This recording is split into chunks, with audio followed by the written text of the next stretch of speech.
if you're a seller and you're not using AI to your advantage and constantly playing around with your listing and optimizing either your pricing, your images, something, like you said, you're not going to get the same results. And by the way,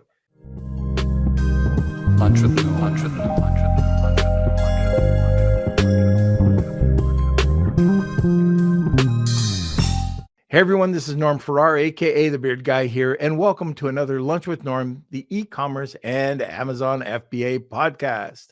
Today, we're going to be discussing how to start selling on Amazon and what our guests would do differently in 2024.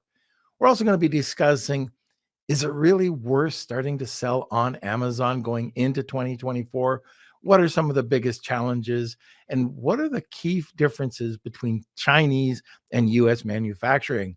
Welcome to another Lunch with Norm, the e-commerce and Amazon FBA podcast. Okay, as I mentioned, we're going to be talking about how to start selling on Amazon and what our guests would do differently going into 2024.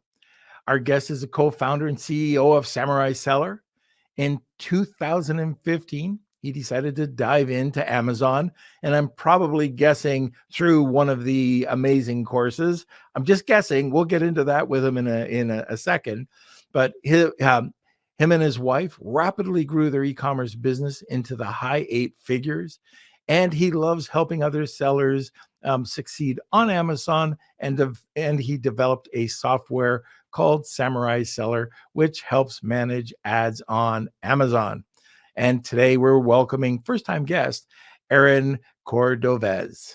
And let's have a word from our sponsor, and then we'll get in and start talking with Aaron. This episode of Lunch with Norm is sponsored by VAA Philippines. Looking for a high-quality virtual assistant for your business? With the rigorous screening, intensive Amazon and Walmart training, and ongoing professional development, get the peace of mind with skilled and motivated virtual assistants for a long-term working relationship. Hire through VAA today, and now let's get back to the show. All the stuff that we won't have in the edited version will be gone, and now we can get over to Aaron. Hello, Mr. Norm. Good to see you. And thanks for having me on the show. Happy to share some crazy stuff today. And not great. As crazy as your beard, but it'll be up there. Yeah. So as long as you can hear me, that's all I want. If you can hear me, I'm good. Brilliant. Okay, so why don't we talk about your journey a bit before we get into today's topic? I do want to hear more about, how you got into this. Was I right? Did you come through ASM? 100. You were spot on. On. So ASM 7? Matt Clark's, amazing selling machine. Buddy sold, Buddy said he was doing some product. He was doing pretty good. Pitched it to me. It was $5,000. But there was this affiliate program. So I had him give me $1,000 of his affiliate. So it only cost me $4,000. Oh, there you go. Yeah, and that program is still going strong. They're constantly upgrading that program for newer sellers. So we're still big fans of amazing Mike McClary and Matt Clark over there. So you went in, you got your $1,000 back, so it only cost you $4,000. And then what happened? So my goal, I think that in any business, it's good to identify where do you want to get to. And yeah, you can have some huge goals. Like, yeah, sure. Yeah, I would love to become a millionaire. But if I can make $1,000 a month, even $500 a month, that can cover either all or most of a private school for my then newborn baby. And that was my goal. And I said, listen, my current job, I was not really able to grow very much more than maybe 5 or 10% per year in income. And I said, with this baby, I'm going to need to do more. So that was the push that got me to the Amazon, because my friend said, look, you do this nights and weekends or whatnot, and you can make some income. So I was, hey, let me make $500 a month. That'll be fantastic. If I do 1,000, I'll be like, whoa, that'll be a dream come true. And so I got started, and Amazing Selling Machine just gives some guidelines. You need to follow a map somewhere from somebody. And the map okay, follow these things. And I looked and I said, okay, I'll give myself 60 days to pick a product and place an order. Right. So within 60 days, I picked the product, placed the order. That was a lemon squeezer. We still have live right now. It is patented, which I later on got into a lawsuit and then settled. But my first product was someone else's patented product, and it took off. I don't know what to say. Like probably 3 months in, about there, it was already live, and we started. In the first week, there was already people buying that I didn't personally know, and it was really a shocker. It was really surprising and eye opening, and that was probably the most. I don't know if it was the most, but I think it was the time I was the most excited when that first order came in, and it was, I don't know, someone like Jenny. I'm like, who's Jenny? I don't know what Jenny. And I asked my wife, like, is that someone you know? Is that your cousin? It's someone? No. And I couldn't believe we put some pictures up, put some text, and some total strangers buying our product. Like it was unreal to me. And it opened this whole door of opportunity. We can reach people. We don't need to have a conversation. We don't need to, I don't know, schmooze them, or like, it's not the people, Amazon brings the people. You don't talk to them. They look at your images. They buy a product. My mind was totally blown, and it's been, full on since then. Our first Christmas season, we got up to like 30 units per day, and I couldn't believe it. I said, wow, we're already at this $500 a month, and it's not even been 6 months. This is unbelievable, and way, way bigger success than I ever expected at the beginning. Yeah. I know this is through the agency. So we opened up an agency in 2013 or 2014. And one of our clients came to us with, I got to tell you 2 stories. So one was toe fungus remover. Okay. Nice. And yeah, toe fungus remover. I am an expert. I've written probably over 100 press releases on it. Stop. I know everything about toe fungus. So really? Yes. My goodness. For personal experience? No, this is a guy that just came to me, but let's say it was personal experience. Okay. So, but if I ever get toe fungus, I know what I have to do. I was actually talking to my doctor about that. He had a big toe fungus poster, and I said, you know what? And we started talking about toe fungus. So anyways, it was really cool seeing that. I had estimated that we'd get 10 grand, we would get 15 grand tops. And like, there was nobody selling it at, now it's a very saturated market, but it was 28,000 the first month, 68 the next. And then, it was 8 the first, 28, then 68. And we got up to 124,000 before the client ran out of inventory 5 times. So, and don't run out of inventory, guys. Don't do it. And so I just remembered this other story about brand. Okay. Now, if you're listening, I'm sorry, but I stand by what I said to you back, a few years ago. This guy comes to me and he's got this great product. It's for psoriasis and eczema. And it's a liquid. It's a topical that you put on, wherever it is. So maybe on your arm. So I'm interested because I do get eczema sometimes, just some small patches of it. I thought, this is going to work. I mean, just give me a shot. I'd love to try this out. The problem was the brand used this fruit that nobody's heard of before. And it was called toe juice. Stop. No. That's not a real name. Toe juice. And that's what he decided to call his product. No, I don't believe. How do you spell this toe juice? Toe juice. Just toe juice. So the juice of the toe. I don't believe it. I am 100%. So I'm begging this guy. You've got a great product. Change the name. Do not go out under toe juice. And he wouldn't change the name. I couldn't sell the product.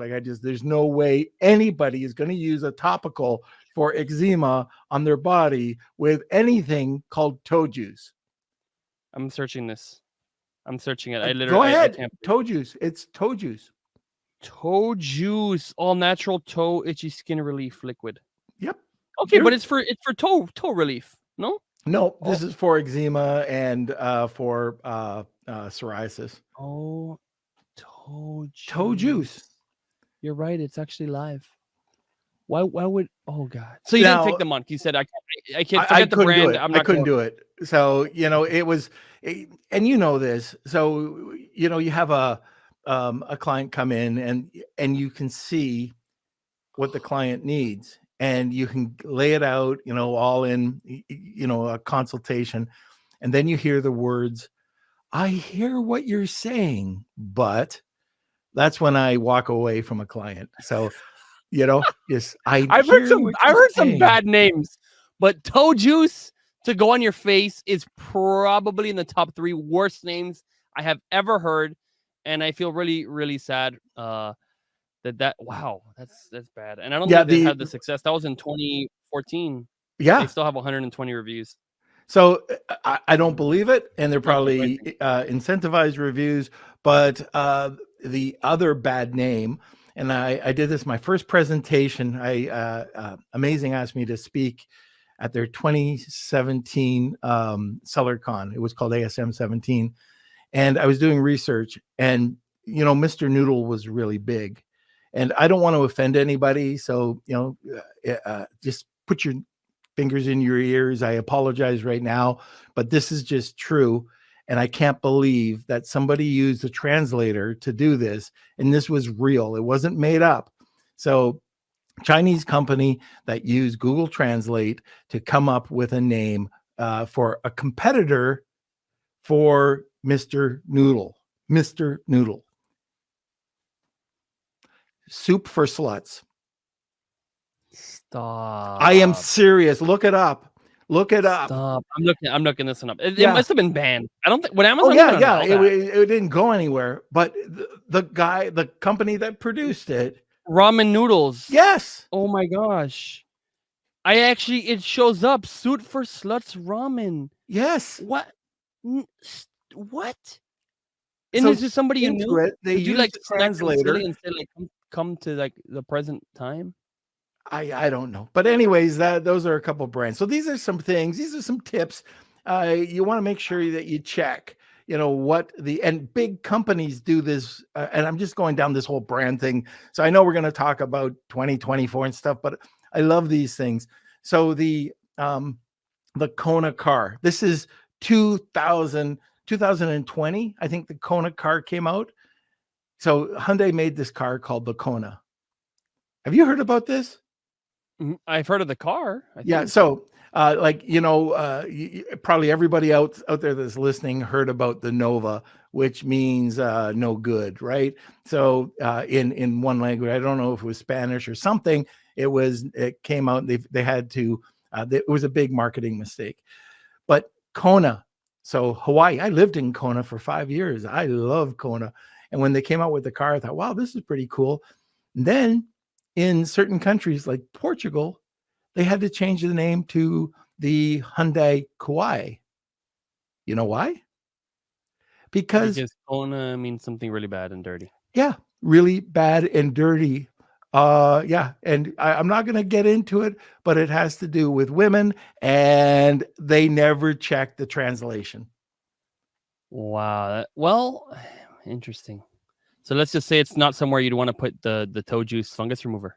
I know, definitely not. Okay, so. But I mean, look, at the end of the day, I think the Kona car, I mean, the U.S. sales covered for it, then it probably wasn't too bad at the end of the day, I think. Probably, but somebody probably got fired. Well, maybe not. Yeah. Okay, so let's talk about Amazon and let's talk about going into 2024. I love talking about this. What are you seeing, from 2022, 2023, and moving into 24? What are some things that sellers should be looking out for? The skill level of sellers are increasing every single day. We just saw this last month that the U.S. market penetration in the United States, so in the Amazon.com market, the U.S. sellers in the top 100 actually got below 50%, I think, in the first time in the entire history of Amazon selling. So our representation of people living in the United States that are selling on Amazon is now less than half for the top sellers. But the top sellers are representative of the whole market. What's happening here? We have the Chinese dominating, almost every market in the entire world. Okay, they're coming in strong. They are getting better. Their images are better. They're using agencies. They're using people who speak English. There is a massive increase of skill that's happening across, and not just the Chinese, right? Other US sellers, right? People you're going to compete against, and people from other countries, right? Yep. There is a massive skill level that is changing the landscape. The incumbents, a lot of them are coming down, losing market share, right? There's people who are up 100%, 200% on Amazon, and other people who are down 40%. So why is that happening? Well, now every single top seller always has a beautiful A+ content, right? Now they have ads. Advertising is taking up, who knows, more than half of the page in a lot of cases. They're increasing advertising spots it seems like almost every day. Okay. And what's going on is you cannot rely on what you did in the past, because the products are evolving, the ads are evolving, the images are evolving, titles are evolving. You don't just need to be a great marketer, but your product needs to evolve also. If you haven't had a new product launch or a change to your product, some variation for more than a year, you will lose sales and you will go down. Right. So you need to know that it is a race. There are more racers than ever. And to be in the top, right? So we've, it's possible that with all our brands this year, we might hit the nine-figure mark.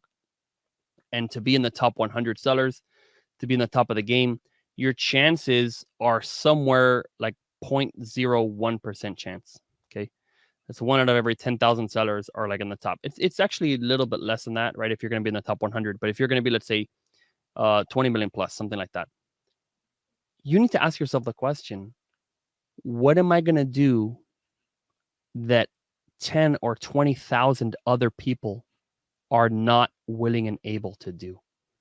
Because if you're doing the bare minimum, if you're not obsessing over your listings, obsessing over your brand, surveying the brand name, checking and listening to what Norm says about your brand, okay? If you're not actually diving into that, you are going to be left behind, and you can't be surprised about it. You have to know the game is changing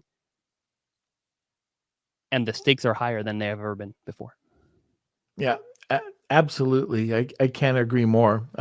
Consistently improving, and especially now, even with Amazon, they have AI that's reading your photos. They have AI that's looking at the listings. Everything is if you're not. I just did a panel last night. We had the Ecom Power Walmart Summit, and it just ended up. We had it for 3 days, and the last session we had was on AI. And if you're a seller and you're not using AI to your advantage and constantly playing around with your listing and optimizing either your pricing, your images, something, like you said, you're not going to get the same results. And by the way, if you make the mistake of going out of inventory, and I don't know if you'll agree with me or not, I will lose money to fly product over to keep it within either to get it in there before it runs out, or within a 2-week period of it running out and getting the other product on the water, because it's death. Remember the not the toe juice, the toe fungus. Okay. This guy, he was worried about cash flow, which you should be. If you have to make sure that you have the cash flow to fund a home run, and this I would consider was a home run. So we were telling him 124. We don't know where it's going to go, but 124 we thought it was going to plateau. Order enough. Well, he didn't order enough to cover off that inventory. He ordered enough that would cover off 28,000 or 68,000 in sales, and he went out 1 month after. He went out the next month after. He ended up going out 5 times in a period, I think it was between 6 months and a year. Today, if I gave you the name, you would look at it. This went from $124,000 a month He's selling $2,400 a month now. Yeah, And the it's reason terrible. why, This is a common story. It's yeah, a common story. Well, do you know if he when he was going out of stock, did he like turn off all the ads, raise the price, and kind of prevent the stockouts, or not even? it was just the product was selling so quickly that just he did nothing. Yeah, He really did nothing. So that's what happens. It's unfortunate, but these are just a couple of things that you have to take a look at. And like I said, flying product over and helping to prevent it. And this, by the way, was made in the States. There was no reason for No. this. Yeah, it was made in the States. Yeah. Well, maybe So I'll buy the brand, revive it, and do a live show reviving the tail fungus. there we go. There we go. But it's That would be kind of fun. it's competitive right now. So I guess the other thing we have to look at too is, the influencers and how they've come in, and how you can do a new product launch without just going down the old search, find, buy. These are some things that are happening right now. So for product launches, what are you doing? So in 2024, completely different than 2022 at least. What are you doing that's different? Yeah, and I just had a meeting with our team, and also it's something I'm going to put on my podcast as well. But we're setting the new standard for product going live. So typically throughout, since 2015 when we started selling, we would basically, hey, the product's ready. Let's go put it up with what we have, right? At that time, you couldn't even put videos on the listing. But over time, even up to, again, last year, even early this year, a product would go live. It would not yet have a video, may not yet have A+ content, didn't have any sort of social proof in terms of influencers or like customer videos, anything like that. And we would put it up, right? And now, in the problem with doing that and what we're changing is we're saying, hey, for a product now to go live, okay, it needs to have A+ content. It needs to have an image that is won by survey. You actually survey. There's several softwares out there that you can survey the main image versus whoever the top competitor Yeah. is. It's IntelliView, PickFu, whatever. You use a software. You make sure your image is better. You can also survey your secondary images, either as a stack or one by one, depending on your budget. Make sure it has a video. Give it out when you're launching. Give it out to, let's say, 10 influencers, 20 influencers, 30 influencers, whatever your budget's going to allow. Get videos from them or get them to post a video on the little video section in the bottom. Because when you're searching on Amazon, you click on the video and clicking on the image, it shows you the 6 or 7 images and then it has these videos. When you're done watching the first video, which most people, do think about putting a first video, the second one autoplays, the third one autoplays after that, and you continue to watch it. And a person who's diving deep, when you have an unboxing video and you have someone using the product, showing it, it's going to give you an advantage, right? Amazon posts every product. This is again the new standard. The image has to win the survey. It has to have a video, has to be given away to influencers, and then needs to have 5 videos up on the thing. It needs to have Amazon posts, at least 5 for that product, right? And it's going to have the video ad, sponsored brand ads, sponsored products ads, sponsored display. It needs to go out strong from the very first day, because it's no longer like products just go up because you're in the category. There is practically no niches left where you can just put something up that's mediocre and it is going to sell on its own. There might be some, right?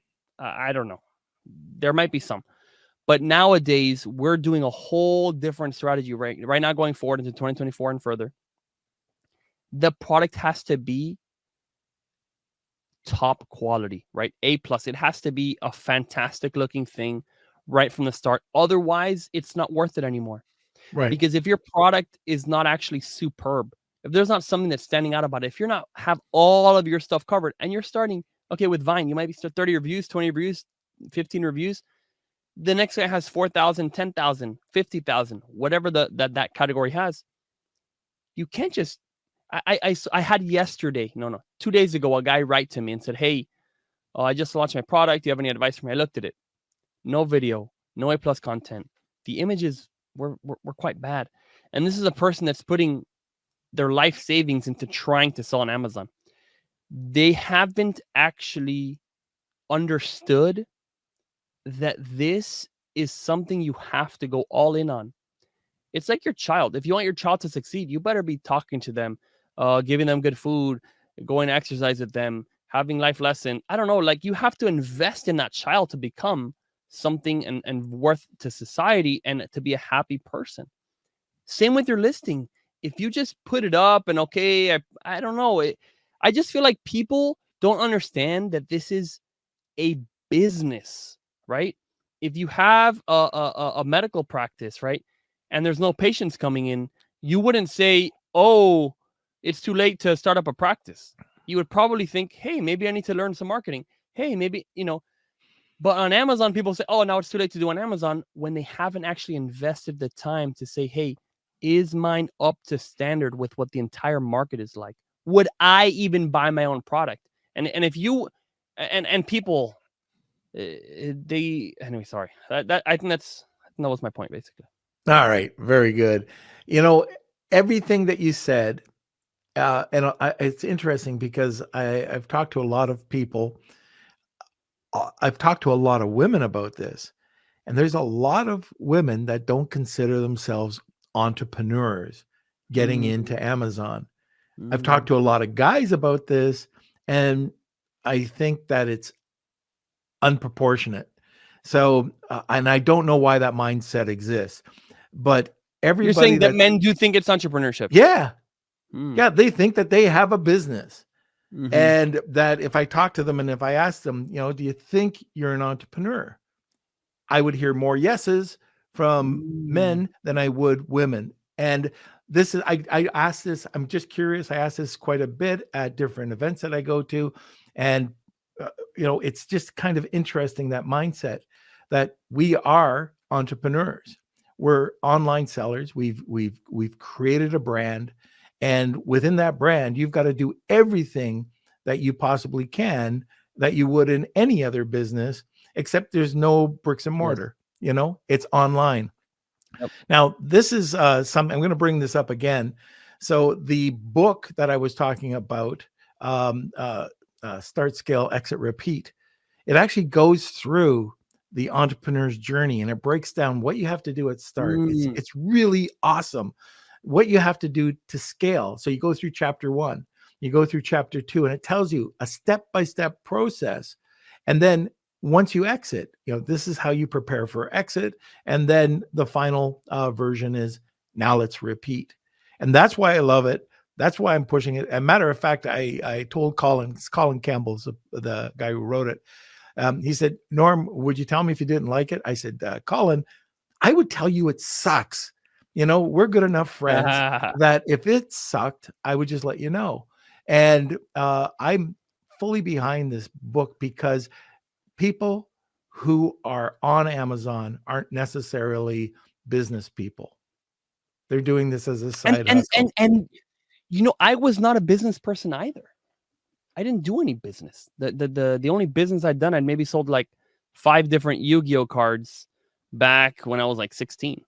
Right? That's the only thing I'd ever sold. Like, I didn't do these lemonade stands when I was a kid. I wasn't in any of that. Right? I had zero business experience. And when I started Amazon, I don't know, it was a crazy venture. And I was not approaching it with like, hey, I didn't know it was like my business, right? I have that idea. And yes, it's some entrepreneurship, but it was very much a side thing. Right? It's very much, hey, let's hope this goes. Kind of rolling the dice. I'd already failed at like 4 other businesses. And I was lucky enough, I would say, that at that time, there was less competition. So then when I got sales, right, I thought, hey, this is a business. It is viable. This can scale. And then I took it seriously. And that's when the whole thing scaled. Nowadays, if you make a listing like I had back then, it wouldn't sell because the whole market has evolved, but so has the knowledge. So have the agencies. So have the photographers. There's so many people who can help you. So even though a listing that I made back then probably would not succeed right now, there's more help and more information now. So you may not have the easy win that would convince you that it is a business. So you just have to know it is possible to do very good. It is a possibility. And if it is a possibility, then you either win or lose. Sorry, win or learn. You can lose too, but then you learn. So, and you continue with that process and say, well, why didn't this sell? Okay, was it your image? Was it your product? Was it your title? Was it your ads? Was it the bullet points? Was it and you have to take a hypothesis and say, this could be better. And then work on it and continue changing it until you win, because you can. Like that. And I think it is not the right business for everybody, right? Not every single person will make it happen. There's actually a small percentage of people that will make it big. But I also think there's a small amount of people who believe it can be done and actually commit themselves to do it. And I think the percentage of people who believe it could be done, commit themselves, and continue working at it, that's a high percentage of people that really do make it really well. And so, I don't know, I just think you just got to believe it can be done. And, Yeah, and and so, yeah, go ahead. No, I was just going to say we're at the bottom of we're 10 minutes past the bottom of the hour. We should go to a sponsor break. But what I wanted to say, we've got a bunch of people listening right now. If this is the first time you're listening, we always give a prize away. And the prize is always at the top of the hour, and it's called the Wheel of Kelsey. So that's why you're probably seeing in the comments section people filling it up with hashtag Wheel of Kelsey. If you're interested in winning the prize, we'll get to that in a second. Hashtag Wheel of Kelsey, tag 2 people, you get a second entry. Aaron, what is the prize today? Here is the prize, okay? In the last few years, or amount of time, my company, all this have sold over $200 million on Amazon. I'm going to give away our own customized, personalized software that I made for myself called Samurai Seller. You get a month of it for free. But the amazing part is you sign up, you send that, obviously the winner will send over, hey, analyze my account and analyze whatever product you want to analyze. And I will personally review that listing and go over what I think would be done on it, what you would do to the image, what do you do to the title, analyze the market, what you can add to it. I would give my personal opinion of how that product could grow. And since you're connected to Samurai, I would have access to a bunch of data, and I'll say, okay, this I'm pretty confident will boost your sales. Okay. Normally, I mean, my consulting is a crazy, ridiculous thing. I put it so high because I don't really want to do consulting costs. So I will do this for free for that one winner, analyzing it and give you a plan how to increase your sales significantly. And honestly, if that's done exactly, who knows? The product maybe could double in sales, within a week. Okay, very good. So that sounds like an awesome giveaway. So remember, hashtag Wheel of Kelsey, tag 2 people, and you'll get a second entry. All right, Kelsey, let's hit the sponsor. Facing cash flow challenges with your e-commerce business? Discover Viably, your ultimate financial ally. From real-time sales data integrations to immediate funding access, Viably is here to support you. Plan your growth with their free tool for online sellers and engage with specialists whenever you need. Extend your cash flow with Viably. Okay, we are back. So just a couple of other things. I'm still a firm believer that if you have to be, I get a lot of people asking me about Chinese sellers and how can I compete if, I'm getting it from China and they're competing against me. I don't know if you would agree with this or not. I don't have a worry. I 100% can tell anybody that I don't worry about sellers. Yes, they're improving. Yes, their packaging is getting better. But all I'm doing is I'm constantly looking at ways to improve. And improving doesn't have to be expensive. So next thing, and probably the first thing I do, is I make sure that I go back to the sourcing. Am I sourcing properly? Am I negotiating properly? Am I sourcing just the product and doing my own package design, or not my own, going to a package design company and getting the price from them instead of paying the 30%? Am I paying FOB or am I paying XWorks? There's so many things that you can do. HTS. So I have Afalabi on, my partner over at Honu, and he talks about Tariff Terminator. 80% we've done tons of these. 80% of Amazon sellers are still paying way too much in HTS tariff fees. So these are little things that can help build your profit and change. Like, I don't care about your North American competitors. If they're not doing this, you got the edge on them. But this will help you compete with the Chinese competitors. And even if you are working against the Chinese competitor, just have higher perceived value. You might lose a little bit more traffic, but you'll probably have much higher profitability. So that's one thing. The other thing is, I had a company come to me, $10 million company, and they were very happy, very excited that they did over 10 million last year. And then I looked at their financials. $100,000 loss.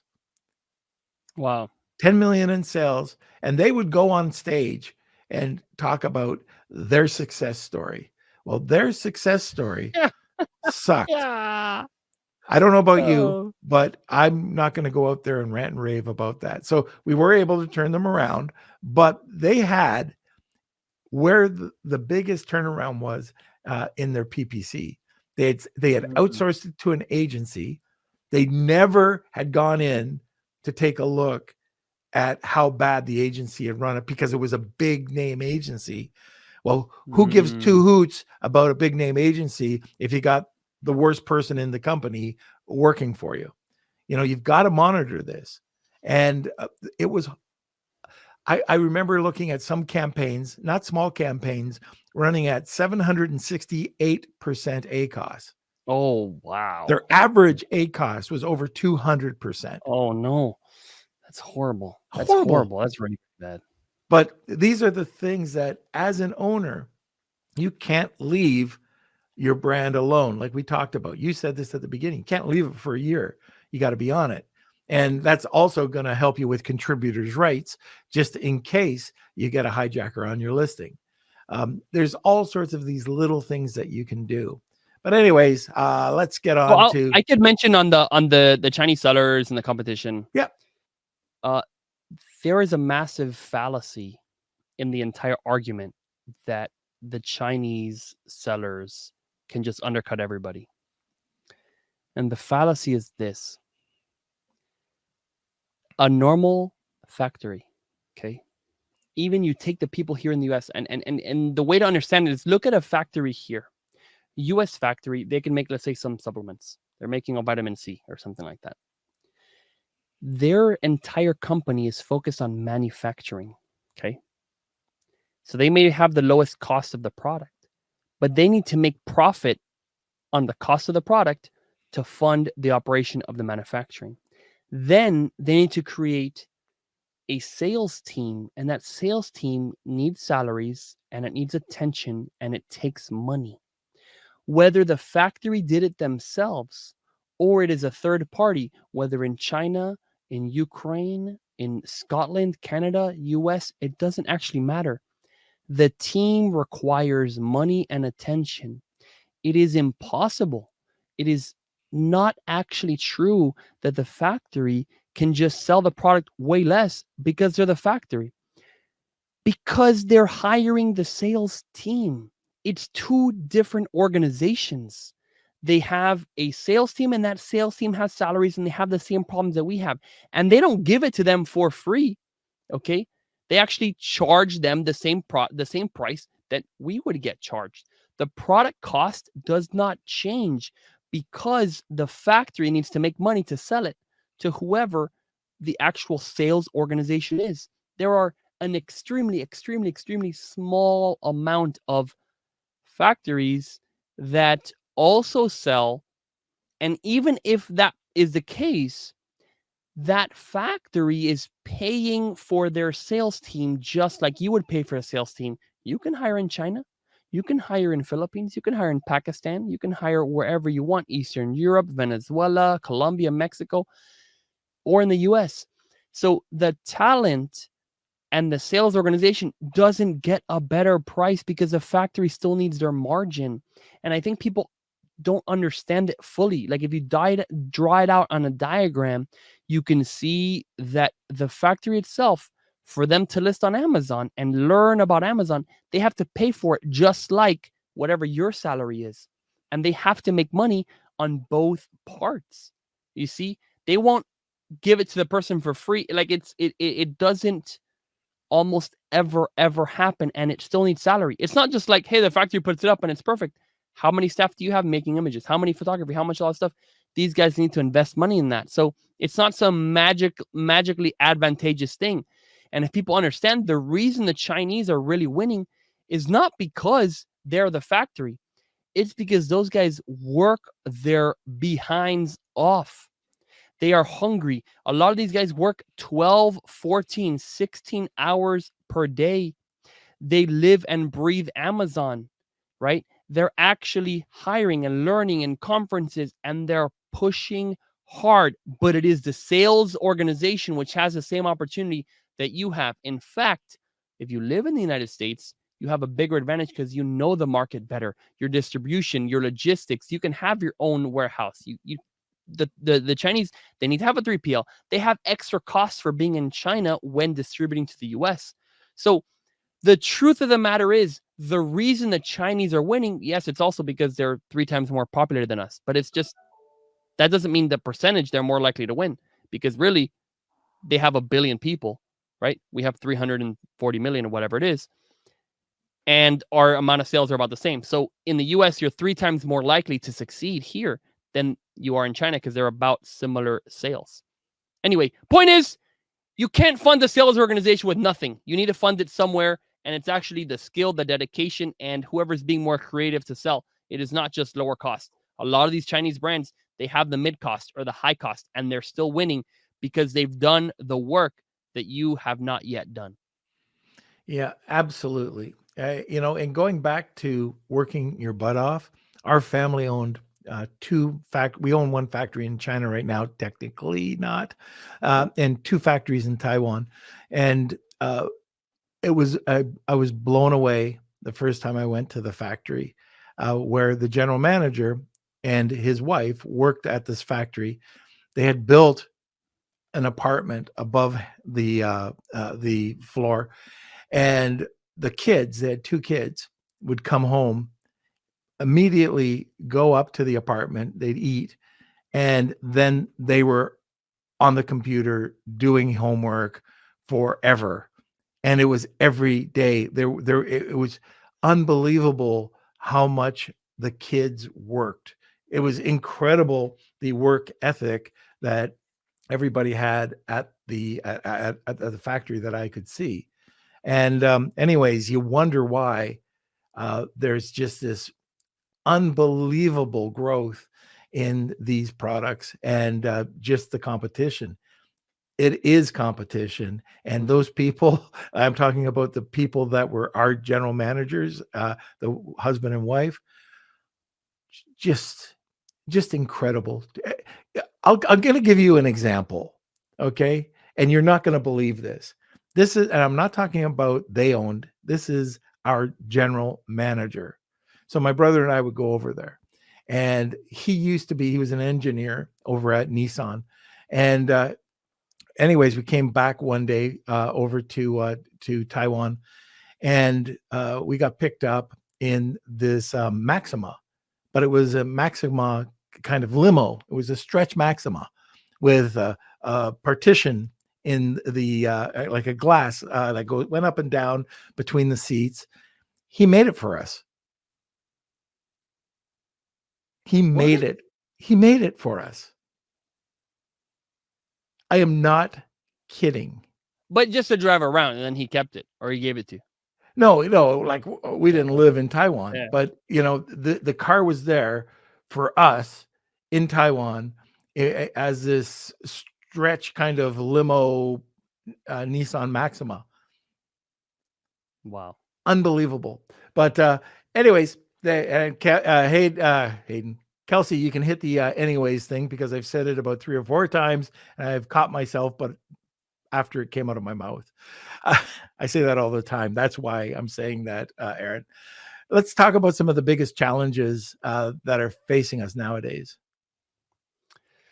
Well, one thing that's happening, right, and you have to live under a rock in the Amazon space to not know Amazon is going through this antitrust lawsuit. And I would say a lot of the allegations are really false against Amazon. But the one thing that they are doing, and hopefully it changes, is they control your pricing on all other marketplaces. If you have a lower price on any other marketplace, Amazon will take away your buy box and you're screwed. You have no sales. Now, why is this a challenge? Well, Amazon is increasing their share of the total sales. So be it increased FBA fees, which are actually mostly reasonable, right? Because still to ship a product from FBA typically is cheaper there than is with the post office. Storage is actually also almost always more expensive at Amazon, though, in this case. Yeah. But their percentage of ad spend that you have to spend to stay relevant and grow market share is increasing. That's probably the biggest margin cut with anybody. Then your margins are becoming less typically, right? I'm not saying everybody's going less, but Amazon's share, they're taking at least on average more than 50% of all of the sales go to Amazon. Then you have to cover the product cost. The margins are being shrunk. And at the same time, Amazon is saying you can't go find margin in other marketplaces. We found pretty good sales on different marketplaces, such as Kohl's, such as Macy's, right? There's other marketplaces making some inroads in e-commerce, but you cannot sell there and have a lower price than Amazon when it makes sense, because when you have to spend 15%, let's say, on Amazon ads, I don't have to spend that on Macy's, right, to make sales. I could spend 1% or maybe 0% and still do well in sales and still rank, because they haven't yet squeezed the sellers. So what's happening, Amazon, their demand for income, as it's increasing, sellers' margins are typically going down. And so how do you combat that? Well, at this point, we'll see if they change their buy box issues, but it'll also be possibly an avalanche, like in a bad way, where if Amazon no longer has the lowest price, which right now they're required to, that might make it where their volume becomes less and then sales. And it could, who knows? I don't know what's going to happen in that case, but it's still a fact that having sales on other marketplaces, learning Facebook ads, creating demand, because Amazon generally, Amazon sellers, we fulfill an existing demand, right? So if you have a yoga ball, you're not necessarily popularizing yoga balls. You're getting a person who already wants a yoga ball and you're trying to have a good offer. But over time, it's becoming more and more important that you have to learn to create your own demand.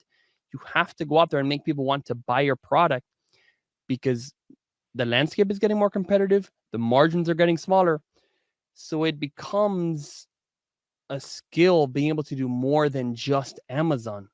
Yet you can't really go really heavy on Kohl's and Walmart and give discounts, because they'll take away your buy box. So that's a challenge where we rely on Amazon a lot and we love them. We think they're fantastic. And then it also sometimes they make it hard to sell on other marketplaces, which may or may be good for us. I don't know for sure, just because if Amazon didn't have all those sales, maybe it wouldn't be so easier for us to sell. So the challenge becomes, how do you become an expert in generating demand on the Facebook, on the TikTok, on the marketplaces, on Amazon, on international, on all these places? It's a lot. So you need to also learn how to hire to be able to do that, because you cannot do that by yourself. Right. Anyway. No, those are great points. Yeah, it's so important that you stay competitive, and everything that you just mentioned there, it's great points. Okay, so let's see. Last question before we get into our questions. And by the way, if you do have a question, we only have one question that came in from Rad. But if you do have any questions about this and the challenges that are coming up in 2024, just let us know. Let's talk about, actually, let's go back to what you were just talking about, these different marketplaces. One of the things that we were talking about just the other day, so Mikhail Chapnik, So we run that Selling on Walmart Marketplace Facebook group. We had that summit.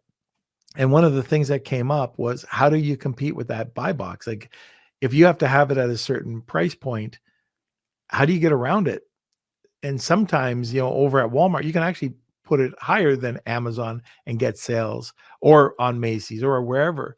One of the things that we said, simple, you can take, if people know your brand, take a product that's not available on Amazon and throw it over on Walmart. Yes. So, it Yes. could be a simple color modification. I know some people, they'll just have a very similar or exact brand, and they just take, this coffee mug, and they'll have it in a box with a different ASIN, and then they'll repackage it and just have a SKU instead of the ASIN over on Walmart, and then the algorithm's not picking it up. So it's a similar or it's the same product, but it has a different, it's just different in the packaging, where you have, instead of the ASIN being the exact ASIN, it could just be changed. So I think that's a good strategy. No, it's a good strategy. Yeah. We do variations of products. So let's say, you have a tripod, for example, and it's all black. Well, you could do one that has little red tips or something, and then sell that, right? You just do a variation of the product, and it works because it's the exact item has to be there. And I don't really like a whole like repackaging, so we'll do a variation or a product, maybe even take it either a product that already has 5 variations, and then you just set one on Amazon, either to like, it's okay to lose the buy box, or you separate it away from that main listing so it's by itself, and then you focus that one on Walmart, and then you put that on Walmart. Now, not always you want a cheaper price on Walmart, but they actually have a program, if you get like a rep and talk to them, where let's say your price is like $9.99. TikTok is doing this too, by the way. So you could say, hey, my item is $9.99, but Amazon is going to say, hey, we'll put it at $7.99. It's not Amazon, Walmart. They'll say, we're going to sell it at $7.99, but we're going to pay you as if you made the sale at $9.99. TikTok is doing this too. It is crazy. Why? They're trying to take market share primarily from Amazon. So TikTok, you'll have a product, it's $30. You say, we're going to sell it to our TikTok people at $15, and we're going to pay you as if you sold it at $30. It's crazy. So this only happened probably for this year, maybe in the end of the year, 2 more years. At some point, it'll go away because TikTok will shift at some point to like trying to make margin, and Walmart will be established in e-commerce. They're not just going to try to lose money on this, but it is an advantage when you go into these marketplaces right now. You can give them exclusive items and run these deals. I mean, find out how to do it. Talk to a Walmart rep, talk to the TikTok rep, open some cases and say, hey, we're going to want to discount this item. Help us with, matching this discount. And it's surprising the kind of stuff that these guys are doing right now. And huge ad credits. Yes. Huge ad credits. So that's on TikTok Shop. Okay, last question for me, and then we'll move on to the other questions. Amazon sellers.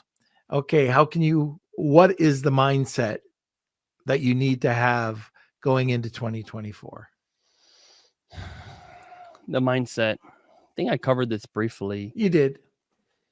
So what are you going to do that the next guy is not going to do, or the next girl, right?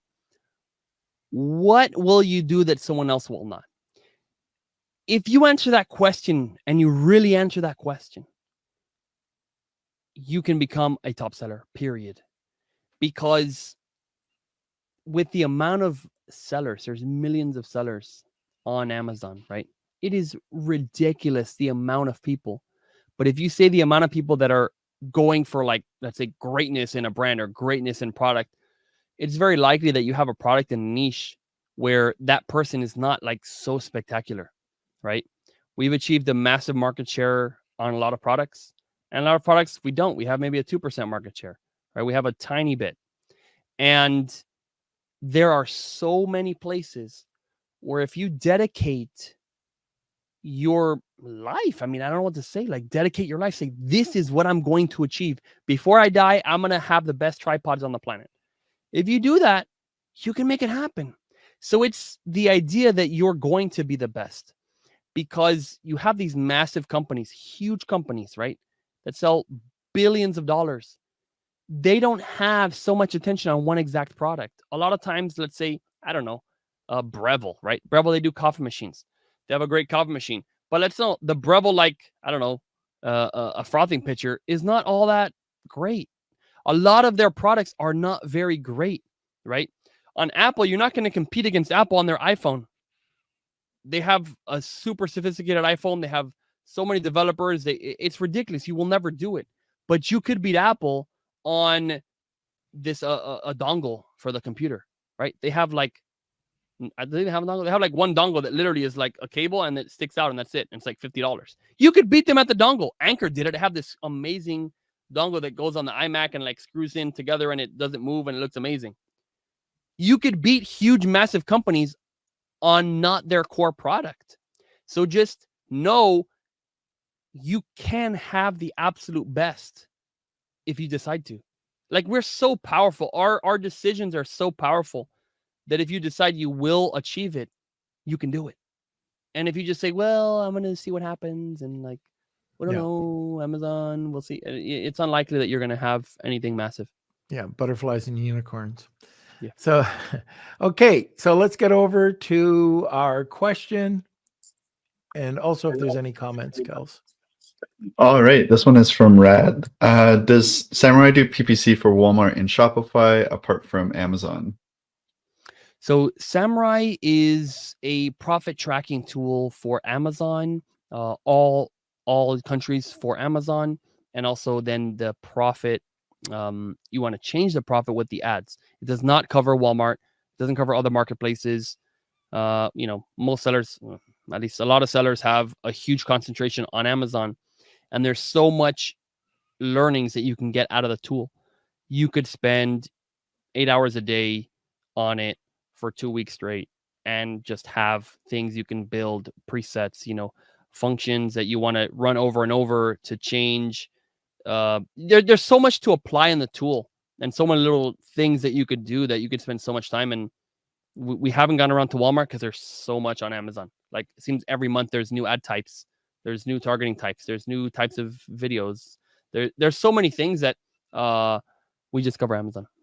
When you said that about the ad types, when I got into Amazon, my buddy was doing Amazon probably a few years before me, and he was just into apparel, and he would just throw up something in a light box, take a shot, upload. You would watch him. He just upload it to Amazon. Next one, upload it, and he was killing it. Now this goes back way before 2013. And then when I got on, there's absolutely no PPC. Yep. None. And your listing could suck. It could really, really suck, and you'd still get sales. And that was the beauty of it. Now, you have to be a lot more sophisticated. But there's, what's crazy? I know people who started in that, and it could have been their Achilles heel and their downfall that it was so easy. Because if you started listing in 2014, I know a guy who put something, he put, let's say, 2013, 2014, it was like the first spiralizer ever. He was selling something for like $50, and he started selling 500 a day, something ridiculous, with no ads, nothing. And if you have that massive success, right, now you think it's that easy, and when you go launch a product in 2018, 2019, 2020, launch it today, you don't know. And you don't have a chance anymore because you don't know the difficulty. So it's like good and bad starting at that time, because if it was so easy for you, you might think that you're going to do it again, you're going to have the same result. So honestly, for some people, I think the fact that it was so easy made them guaranteed for them to be complacent and never make a long-lasting business, right? So there's actually advantages to it being hard, because you have to break through and have something, and you're going to be able to stay in competition, because a lot of those guys that had it so easy, they're out of business now, and they did not evolve, and they stayed that way. It was a losing by the fallacy of thinking that it was so easy. Yeah. That's a good point. Okay, Kels, I think it's time for our next sponsor, but it's a read, isn't it? That is correct. Yes. Oh God, I get so nervous doing this. All right, so let's do it. Okay, so this is a live read. Here we go. Hey, Amazon sellers, ever faced account suspensions, ASIN hiccups, or IP headaches? Introducing Seller Basics, your Amazon accounts guardian. With just $99 per month, Seller Basics offers a dedicated team to shield your business from these challenges. Plus, this membership offers free legal consultation from seasoned e-commerce attorneys. No long-term contracts, cancel with just a month's notice. View Seller Basics as your Amazon account health plan. Check it out at sellerbasics.com. Now, I have to mention, big disclaimer, Seller Basics isn't an insurer or law firm.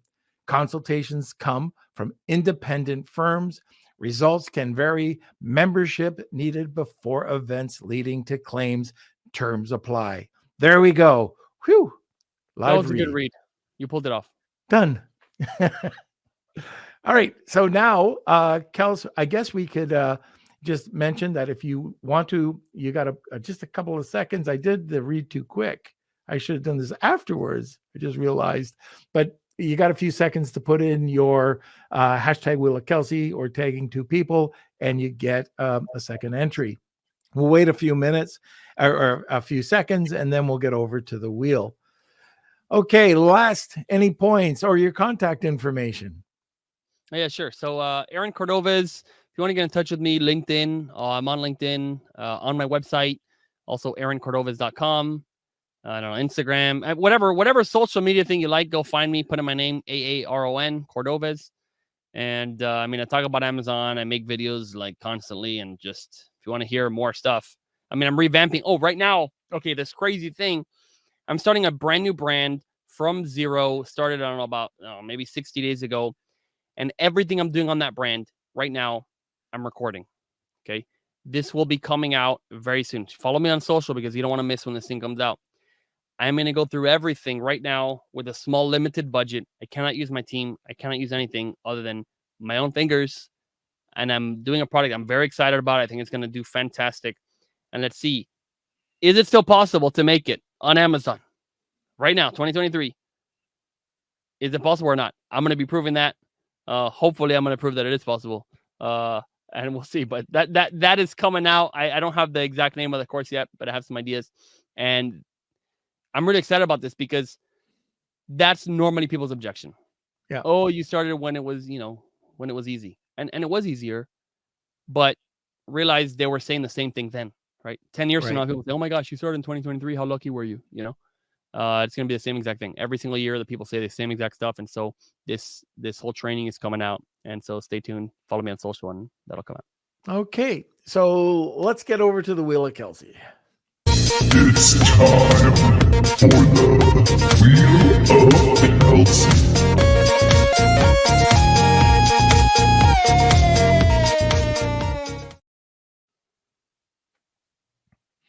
All right, Kels. Okay, so here is the Wheel of Kelsey. We do this every episode. I'm going to shuffle these up. If you are the winner, please email me, k@lunchwithnorm.com, and I'll connect you with Aaron. And let's see who today's winner is. All right. Rad. Very good. Congratulations, Rad. Just make sure you email me, k@lunchwithnorm.com, and we'll connect you with Aaron. Thank you for everyone who entered today's, and we do this every single podcast. So make sure you come back on Monday. Okay. Aaron, we're done. We're going to cut you loose. You did it. Woo! All right. Nice. Exciting. Appreciate it, Norm. And want more great information? Don't forget to subscribe by clicking here. Also, if you want to check out our latest podcasts, click over here. Lunch with